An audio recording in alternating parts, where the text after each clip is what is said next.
Okay, here we go. On your last unit in the plagues course. So hopefully this will be kind of interesting. It's not about plagues per se, but it's kind of on everybody's minds lately, bioterrorism and biowarfare. So let's dig in. Come on. Okay. So why? Well, there's an obvious question, it's to cause huge amounts of sickness and death during wartime in particular, or if you want to cause fear, that's terror. So if you want to cause fear and create, angst among a population, that's another good reason. And then after a nuclear exchange, it's one additional way to continue to wipe out a population. Very dismal kind of things we're talking about here. All right, so the United States was the leader in early research in biological weapons. They started right at probably in the middle of World War II, and they started figuring out what could be used as weapons, how you would deliver these agents, et cetera. And this was done in Fort Detrick, Maryland. Um, and it says 28 viruses and bacteria studied. So all the kind of major players, if you will. And after the Gulf War, the U.S. government decided anthrax vaccinations for U.S. troops needed to be done because they were very concerned about inhalation anthrax being used by one of the other nations, Iraq or Iran or I don't know, someone. And so they wanted to have all their soldiers vaccinated so that they would not be at risk for inhalation anthrax. In the 1980s, the Soviet Union really got into creating bioweapons. And this is kind of scary because after the fall of the Soviet Union, there were these labs, but they shut down and kind of nobody knows what happened to all the stuff that was in there. So who knows who has it? Hopefully it was pretty much destroyed, but we don't know for sure. So biological weapons do not need a highly sophisticated system of delivery, but they do need a highly sophisticated system of manufacturing. So for instance, I want after 9/11, I don't know if you guys were old enough to remember that. Yeah, you would have been, I think. But they were worried about crop dusters spraying biological or chemical weapons. So that's pretty simple. Another way is, you just have someone with a squirt bottle and who goes around and squirts maybe 5 people on their clothing or maybe on some vegetables in the grocery store or whatever. So very simple way to deliver, or, injecting, some fruits or vegetables with, salmonella or some other, yucky thing. But in order to manufacture biological weapons, it is a little more difficult than that. I mean, like I was a laboratory technician, microbiologist in the lab, and I could do it. But, the average Joe probably couldn't. Not to say that I'm going to make any biological weapons. I've never done it, never will. Um, but the best biological weapons are able to be transmitted through the air because that's easy for people to, inhale, or secondary. So like we talked about pneumonic plague. So if I were to get plague and cough all around my house, my neighborhood, my grocery store, my pharmacy, whatever, then that would be easily distributed to other people who were in my same area. So primary and secondarily airborne, those are the ones that people would like to have.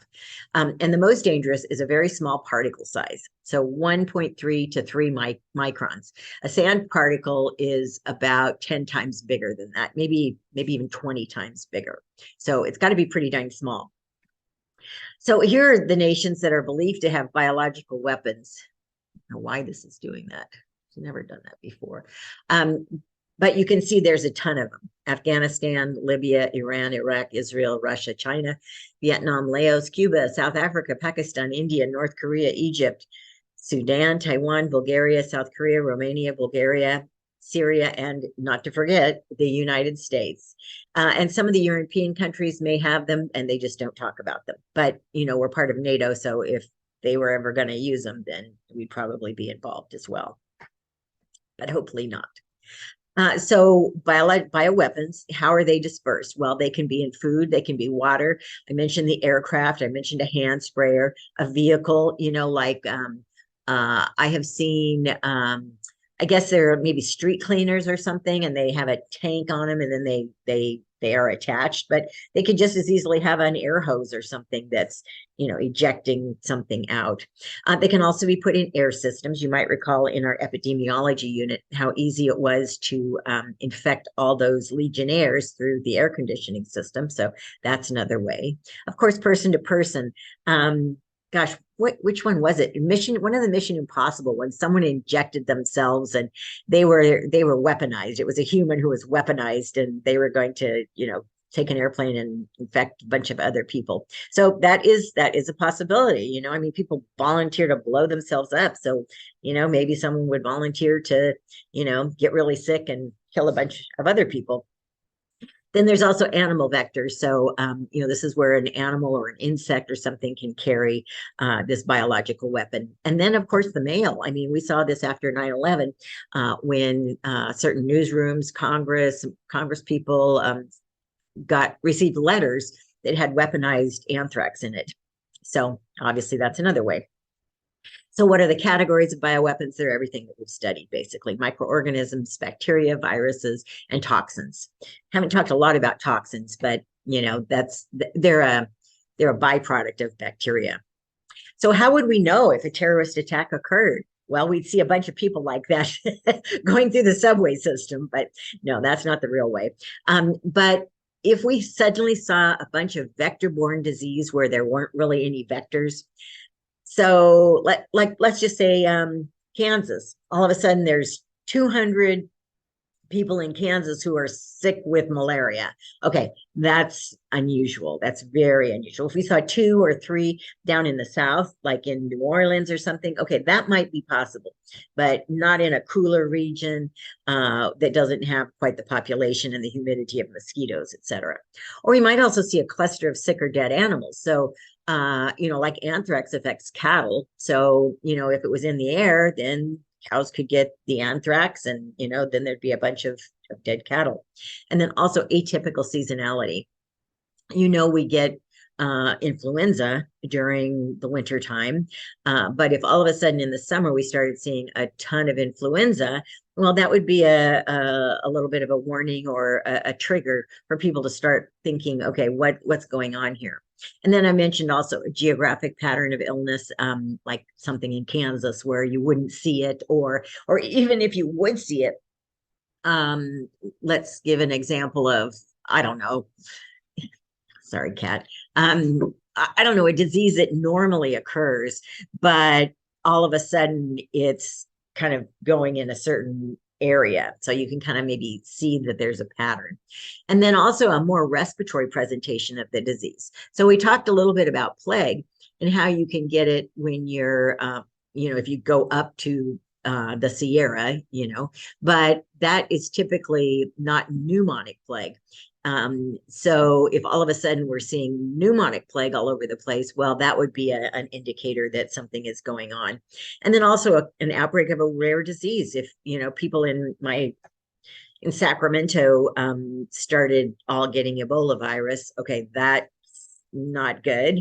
And then also an unusual age distribution. So if, like the right now we're having the tridemic. So there's RSV virus, but if that got weaponized and changed to be infectious to a lot of other people, it wouldn't be mostly in children we'd see it. We might see it in elderly, in healthy 20-year-olds, et cetera. So you kind of see that, all of these things are kind of unusual for what's normally happening. And that's how we determine them to be key indicators of a terrorist or biological weapon attack. So what is the ideal biological weapon? It is contagious. It's very virulent. Remember, virulent means it harms you. It makes you really sick. They're robust, meaning that they can last a long time, or they aren't easily destroyed. They're difficult to detect. Obviously, if you can see it, you see big red dots floating around, well, then you might say, oh, those big red dots. And then also drug resistance. Some and current bacteria are drug resistant, but a weaponized bacteria might be even more drug resistance. And then user controllable. So something that, they have, the terrorist or the war persons, sorry, the country, whatever, is able to control it. Like it's not just completely out of their hands. It gets out of control in their area. So they want to be able to control that too. So how would you select one? Well, first you would want to see what the potential for the public health impact is. How many people is it going to get sick or kill? Also, how can you deliver it? Is it easy? Is it easy not only to distribute it, but does it spread pretty easily, both in the air or person to person or on fruits and vegetables or whatever? And then this is another one, public perception or fear of the agent. Now, if people started getting a lot of flu, that might not create quite the panic that Ebola virus would or smallpox would. People will start getting a little more concerned about some of the really ugly, dangerous, deforming, whatever. Those are pretty scary. And then also, are there any special requirements for public health preparedness? So, for instance, we've got a national stockpile of smallpox smallpox vaccines. So that might not be as good of one, only because we've got a bunch of vaccines. Of course, nobody's had them, and there would be difficulty distributing that. But it might be better to use Ebola because we don't have any vaccines against Ebola, etc. You get the idea. All right, so here's an example of weaponizing anthrax. So first, the organism is grown into the laboratory, and then it's removed from this nutrient-rich, it's in a petri dish, and that causes the bacteria to create spores. So they want to survive.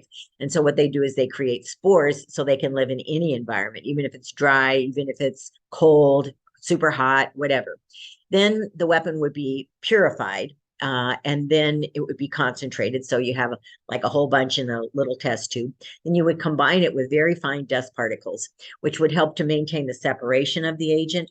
And that will increase the time that it's suspended in air and the distribution, because some of these anthrax spores might be clinging on to some of these other dust particles, and they would be dispersed into the air. And also, like I said, they're made airborne. So then a powdered mixture, as we've seen happen, or some other delivery system, contains this weaponized anthrax. And then, as I mentioned, each spore is 1 micron across. Here's a kind of a good example. Tissue paper, and this is part of a paper towel, but so it's about 5 times thicker than tissue paper. But tissue paper is 25 microns thick. So the next time you look at a Kleenex or a piece of toilet paper, just divide that by 25. And that's how big an anthrax spore is. So yeah, really small.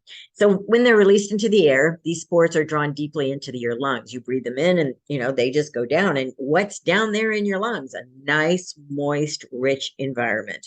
And that's where the bacteria can then unsporulate, start developing regular living anthrax bacteria. And then it starts invading you and creating toxins that are eventually going to kill you. Not pretty. All right, so these are, I hope you guys aren't seeing this green and red thing that I see up there that says you are screen sharing and stop share. But because anyway, there are 3 categories of biological agents, and A is the one those agents are considered the greatest threat to national security or to people in general. B is the second highest, and C, they're not really very, very dangerous. I mean, they are. I mean, this would be something like influenza or COVID or something like that, So, I mean, it does have the potential to kill people, but it's not nearly as dangerous as some of the other ones. So on column A, you can see can be easily disseminated and transmitted from person to person. It results in high mortality, has the potential to cause public panic, and does require some special preparedness actions on the part of the country that's getting infected. Okay, so in this case, some examples are anthrax, botulism, plague, smallpox, tularemia. I think we might remember that, and then viral hemorrhagic fevers like Ebola or Marburg. And then B are moderately easy to disseminate, and they result in somewhat lower or low mortality rates. But they require us to have advanced diagnostic things. So we're not going to see them right away. It's not like something that we just say, oh, yeah, that's influenza or whatever. So some examples of these are, sorry, my cat's next to me. West Nile virus. We haven't talked about calciviruses. Hepatitis A, ricin toxin. You probably heard that in the news, perhaps. Salmonella or diarrheal E. coli. So then the C ones are things like influenza. They're easily available, and they have the potential for high mortality rates, but they don't cause them. They're very easy to produce, very easy to disseminate. So again, influenza, SARS, rabies, that's an interesting one, and multi-drug resistant TB. So those are some of the B ones. Okay, now I'm going to talk a little more in depth about the A and B agents. Most of these will be reviewed to you. We've covered these in plagues. You know, they make good plagues because, I mean, they make good bioweapons because they make good plagues. So anyway, so class A, those are anthrax, smallpox, tularemia, plague, botulism, and viral hemorrhagic fevers, which are Ebola and Marburg. Marburg is very similar to Ebola. It's just in the news a little less. So class A agents, let's start with Bacillus anthracis. So bacteria known as anthrax produces dormant spores, as I mentioned earlier. When they get into the body of an animal or a human, they get into the lungs and then they germinate and they have bacteria that then start producing toxins. And they multiply, obviously. And so when they multiply, they can make you sick, and more of them start making toxin, and that makes you sick.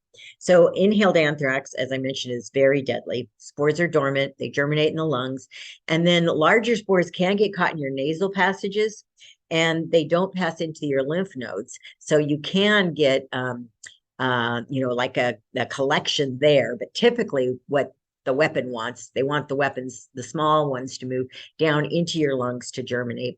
And then those toxins will cause swelling, fluid buildup, and bleeding of your lungs, which eventually is going to lead to death. You can't breathe if you're drowning in your own blood. And so for the actual disease, spores must germinate, and that takes several days, up to 60 days, depending on how many you inhale at the outset. So inhalation anthrax, the incubation period is usually about a week. So in the first stage, which is an hour to maybe a couple of days after you start feeling sick, you get fever, shortness of breath, cough, headache, vomiting, abdominal pain, chest pain. So just your whole upper body feels horrible. Second stage, again, you have difficulty breathing, fever, diaphoresis just means, well, don't worry about that. Fever, difficulty breathing, and shock. And this can often come on very suddenly. So after, let's say you're sick for 3 or 4 days, and all of a sudden, bam, and you have hemorrhagic swelling, in irritation in the pericardium, not the pericardium, the area in between your lungs. And this is highly fatal, up to 90%. So very few people can survive inhalation anthrax. You can also get GI anthrax, and this is if you inhale it or you swallow it. You inhale it and then it goes down your pharynx. So signs and symptoms here are abdominal pain, vomiting, and GI bleeding. And the GI bleed is obviously related to the toxins. When you have a GI bleed, then the spores or the actual bacteria can go through the hole that toxin has caused, get into your bloodstream, and then that causes sepsis. And that's not a good way to go either. And then we have cutaneous anthrax, and this is a kind of a normal one. I mean, this is seen occasionally because cattle can have cutaneous, or can have anthrax, and we can, quote, get it. And then also it's found in the laboratory sometimes. People who have been handling anthrax can get it. So the incubation is pretty short, usually a day, but it can go up to 14 days. I think average is probably about 5 days. Non-intact skin is infected. So that means you've got to have like a cut or something, a break in your skin before the anthrax can get inside. And then it grows into a little papule, it's a little red bump, and then it gets the tissue the tissue dies, and then you have this kind of black spot here. And you will have surrounding vesicles, swollen area around the area here, and some fluid buildup.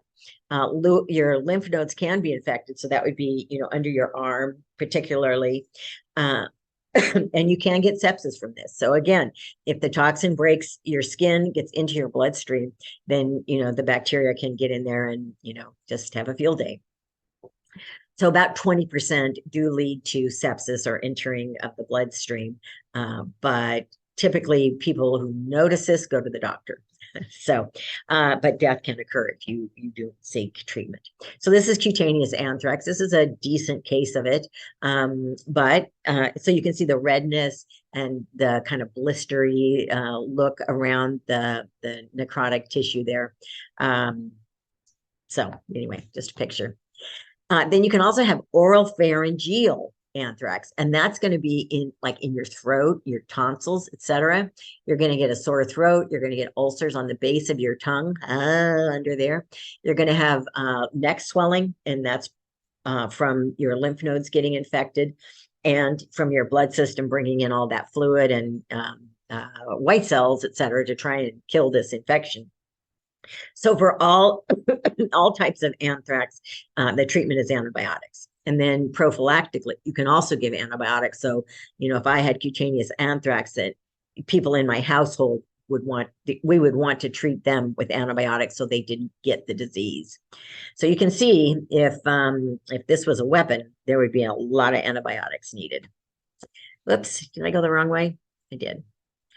Okay, so anthrax as a weapon. It was used by Germany in the First World War. Germany also used gas to kill people, and they also used anthrax.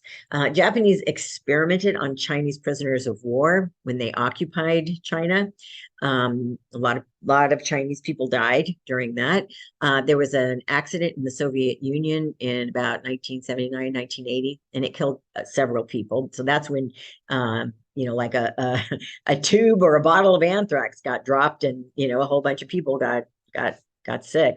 And then in 2001, as I mentioned, after 9/11, there were letters mailed to the New York Post, NBC, and a couple of senators. There were 18 confirmed infections, and there were 5 deaths from inhalation of the spores. And there was 1 case of cutaneous. Not good.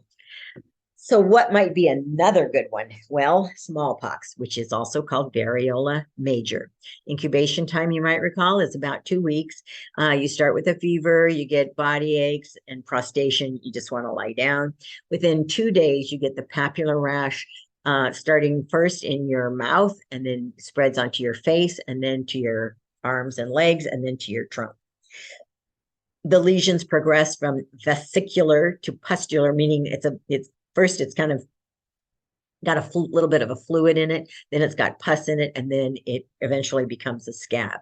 And then when it scabs over, if you have not died, then you're immune, and you will have some scarring, but hopefully you won't have died. Here's a person who has a very severe case of variola major. And you can see they have just hundreds and hundreds of pustules, and I'm sure they have them on the rest of their body as well. So a vaccine is contraindicated, so not indicated in anybody who is immunocompromised. If you have been exposed, it may help you to prevent you from contacting the disease, but that's within 4 days. So, hey, government, you think you can do it? Hand out a dose of vaccine to everybody in the nation within 4 days? I don't know. And then there's a prophylaxis, which is vaccinia, and it's an immunoglobulin. So that's where scientists have taken some antibodies that were made by a cow, a horse, a sheep, or whatever, and then they purify them and store them. So that if you get exposed, they can give you some of that so that those antibodies, remember, they'll go all around and they'll clear up all of that antigen. So you don't even have to see it. You don't have to make a response. You don't get sick. However, supplies for that are very limited, and they're typically saved for, like the mucky mucks, Congress, the president, Senate, some military personnel, etc. So we're pretty much out of luck at that. I mean, without not getting immunoglobulin if that happens.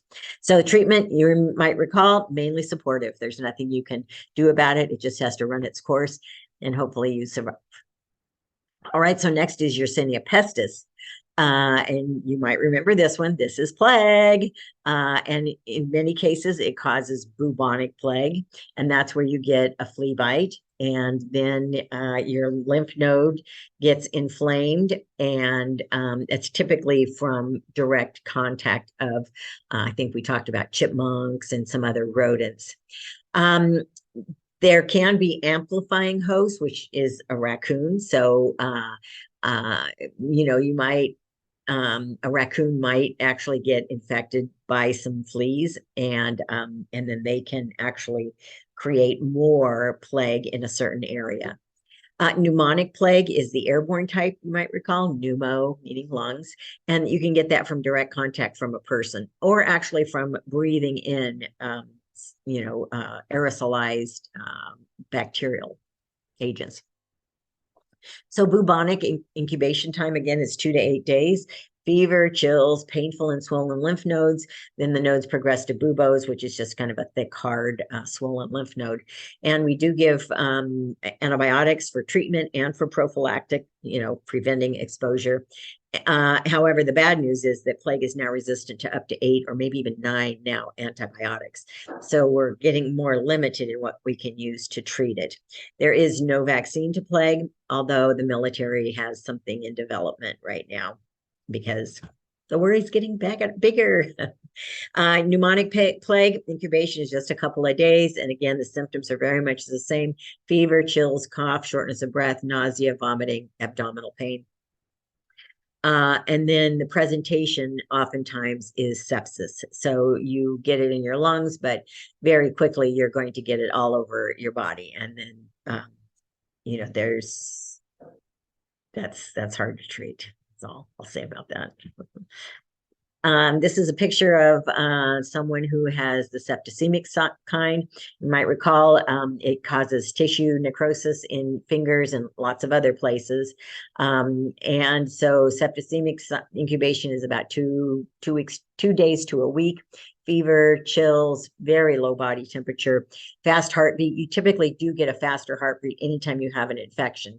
Nausea, vomiting, diarrhea, fatigue or weakness, blotchy or discolored skin, and DIC, which is disseminated intravascular coagulation. I'll repeat that.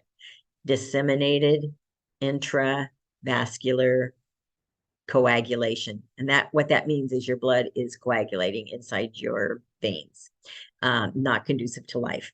You can see the gentleman on the lowest picture.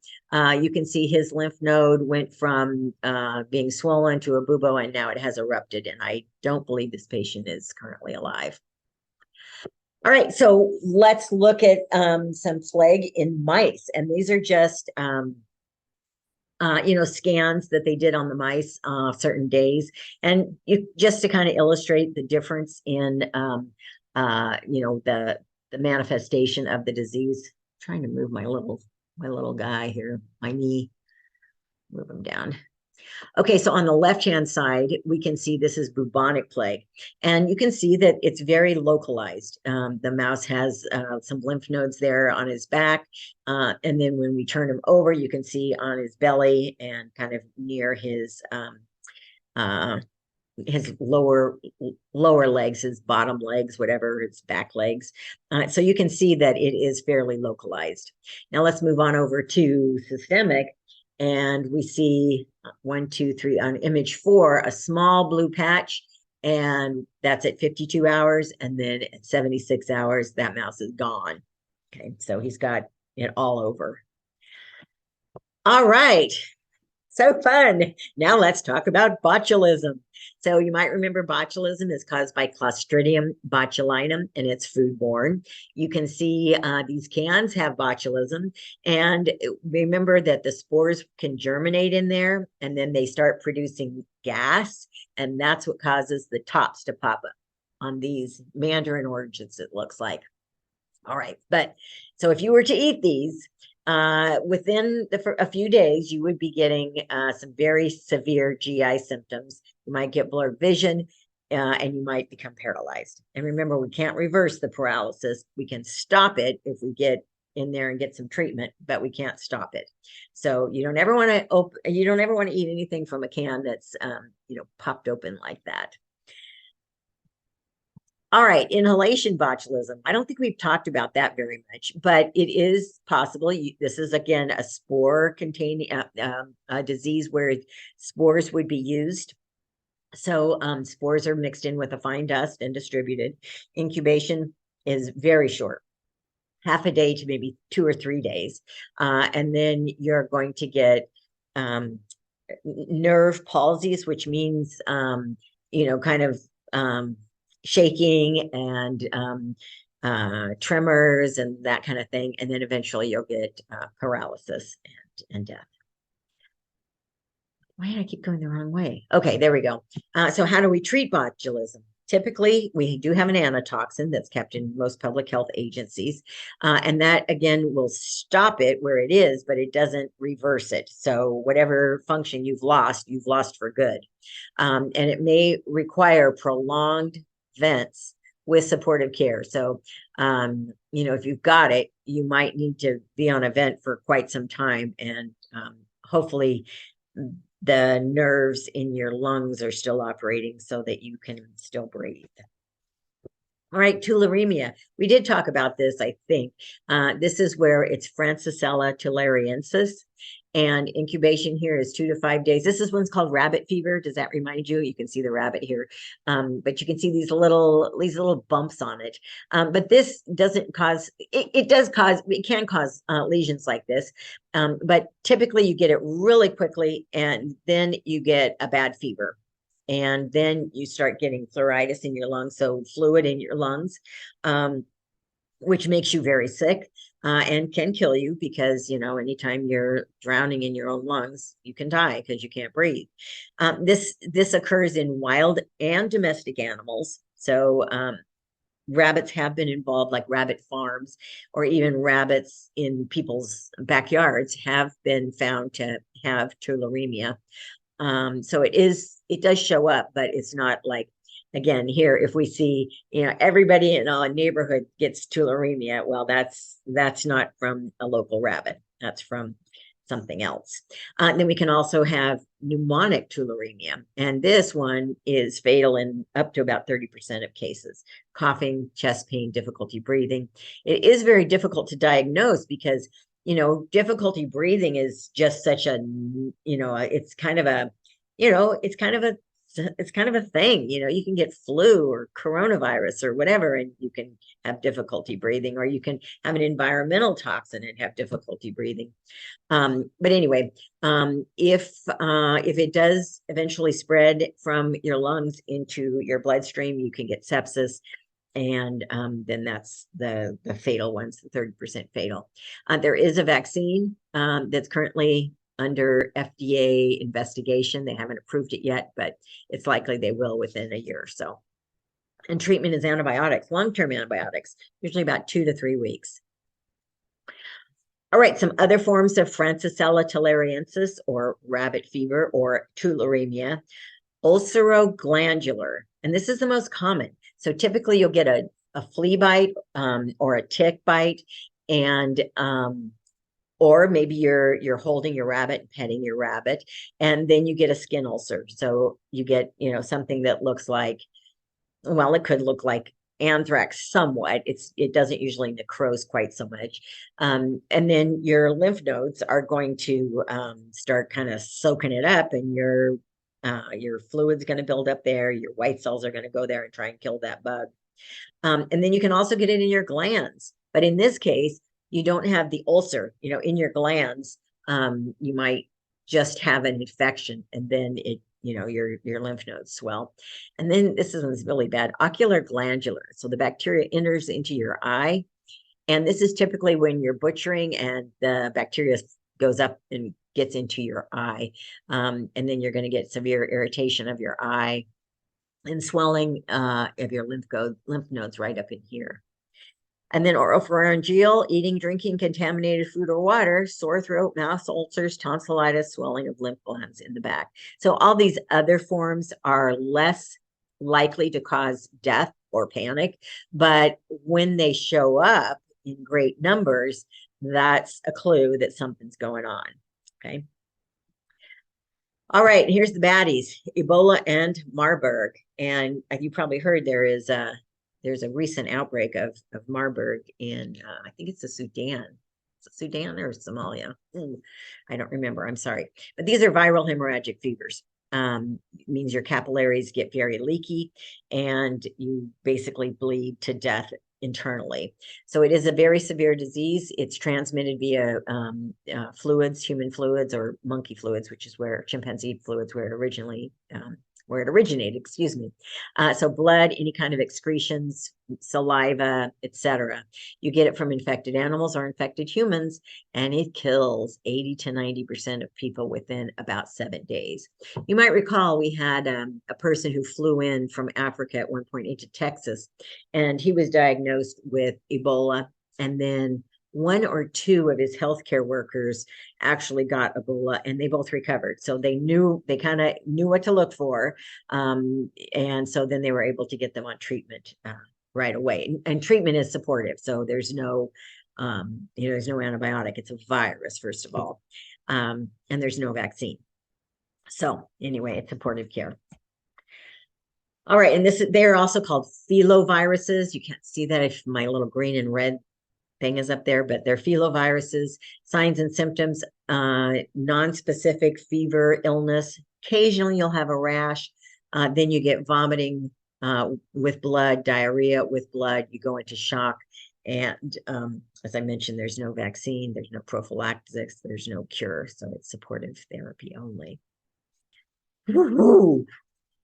Okay, why is this not doing it? Slideshow from beginning. Okay, there we go.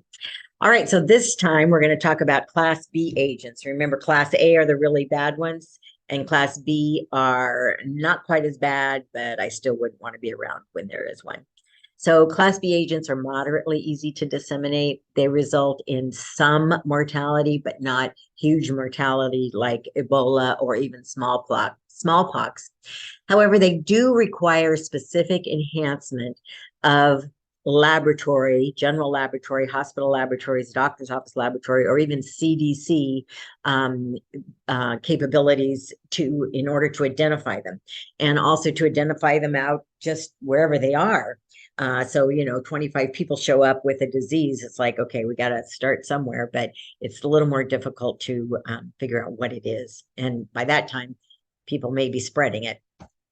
Okay, so here's some of them. Brucellosis, which is caused by a Brucella species, a bacterium. The epsilon toxin of Clostridium perfringens. And Clostridium perfringens is what causes gangrene. So it's just using the refined toxin from gangrene. There are also food safety threats like salmonella or hemorrhagic E. coli. Remember, we talked about that, or Shigella. Glanders, which is a disease caused by Burkholderii malii. And then there's melidiosis, which is caused by Burkholderii pseudomalii. And then there is psittacosis caused by Chlamydia psittaci and Q fever. What a mouthful those are. All right, so some other ones, and these are the ones we're gonna talk about, are so you don't need to know all those weird ones. All of these guys I just talked about. Okay, I mean the food safety ones, yes, you would probably want to know about that, salmonella, E. coli, because we have talked about those. But we are going to talk about ricin toxin, which comes from Ricinus communis, which are castor beans, so a vegetable, if you will. We're not talking about Staphylococci enterotoxin B. We are going to talk about superbugs. We're going to talk about typhus, which is caused by Rickettsia prowazekii, and then viral encephalitis. And then you know about Vibrio cholera, right? Yeah, you do. So that's a water safety threat. So remember cholera and remember John Snow and how he figured out it was in the Broad Street pump. So we would not want that added to our water supply now, would we? No. All right, so let's talk about ricin. Ricin is a toxin that's found in castor beans. If it's sprayed around you, or if someone has an aerosol spray right next to your nose, you can inhale it, and you will die within a few days. It's just very toxic. It causes your red blood cells to agglutinate or clump together in your veins, and then because so much of your blood is clotting, you don't have any clotting factors left for the rest of your blood, so they ooze out. And then it also breaks down your blood cells. There's a very small amount needed of ricin toxin to kill large numbers of people. Oh, here's one. In 1978, a Bulgarian defector from the Soviet Union, he was assassinated by someone hitting him with the tip of an umbrella tip. He had a pinpoint tip on an umbrella, and he poked him in the leg and died. And you might have heard about the one in Tokyo. There was some kind of a cult that killed a bunch of people on a subway train in Tokyo. This was, I want to say 10 or 15 years ago, something like that. Anyway, dangerous ricin. So it comes from the Ricinus communis plant. You've heard of castor oil, right? Well, it's not the oil, it's the toxin that's in there. So ricin facts per gram, it is 6,000 times more poisonous than cyanide. 6,000 times. It can be fatal when it's ingested, inhaled, or injected, like the defector was. It's very toxic to every cell in your body, every organ in your body. There is no vaccine, no prophylaxis, no preventative. And there have been traces of ricin found in Afghani caves. So the thought is that some of Al Qaeda was producing or trying to produce ricin to attack American troops there. And then here it's used to kill the Bulgarian dissident Georgy Markov in London. Symptoms are weakness, lung damage, fever, cough, heart failure, seizures, upset stomach. You know, I've seen people die in a few. I haven't seen them personally, but I've known of people who die in a few minutes from ricin. It's that bad. All right, typhus. You might have heard of typhus. This is what killed Anne Frank. You might remember the Diary of Anne Frank. You read that in school. And this is a disease that typically occurs in places, not just concentration camps, but could be like in a military facility or something, or just like in Ukraine right now, where there's a lot of people living together, and it's spread easily through insect vectors. Incubation is a week or two. Signs and symptoms, they appear very abruptly. You get sick really quickly, fever, chills, headache, rash, rapid breathing with a cough, nausea, vomiting, and then altered mental status. You just lose it. You don't know what's happening, and you're very, very ill. Primary vector is the human body louse, and fleas can also carry it. So if you have come into contact with one of those, then that's very possible you can get it. Or you can get it by contact with feces of crushed lice, or the bodies of crushed lice. So, for instance, in concentration camps, there was a lot of lice. And so lice would fall off of people, and then it would get crushed. And, if you happened to touch it, or your foot had a cut in it or whatever, you would get sick with it. And you can also inhale dried louse feces, which obviously are very small. A louse is very small, like, I don't know, a quarter the size of a grain of rice. So you can imagine the feces are going to be even smaller. And unfortunately, the bacteria can remain infective in feces for 3 months or maybe even a little bit more. Yes. So we do diagnose it just by finding the antibodies. It's very difficult to find, to isolate the organism, but it does have the potential to spread rapidly among persons in close quarters, like I mentioned. So it would be a good place.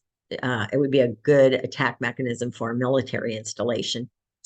Treatment is antibiotics, and typically that will cure you. But if you're negligent about taking your entire dosage, then you can get sick. There is no vaccine for typhus. Alpha viruses. So this is viral Eastern encephalitis, Eastern equine encephalitis, and Western equine encephalitis. Just know them as alpha viruses. And they all cause encephalitis. Whoa. Incubation is variable. And encephalitis is, remember, swelling of the tissues and such surrounding your brain and the fluids. The incubation time is variable. It can be very short, and that can be up to, like several weeks. Signs and symptoms. I mean, again, the signs and symptoms are always fever, headache, not feeling good. In this case, you have aseptic meningitis. And aseptic meningitis means if they do a spinal tap, they're not going to see any bacteria in there because it's a virus, right? So they're not going to see any bacteria. If you have a bacterial meningitis, then they will see that. So that's like you get a shot for that, group B or Haemophilus B influenza. You get when you were kids, you got a shot for that, probably a vaccine for that. Aseptic meningitis, encephalitis, again, you might have focal paralysis. So as it affects your brain, there might be areas that don't work as well as others because of the infection. And you can also get seizures from this. Mosquito is the vector. Mortality is fairly low, 5% in children or immunocompromised, more like 0.5% or 1% in people who are healthy.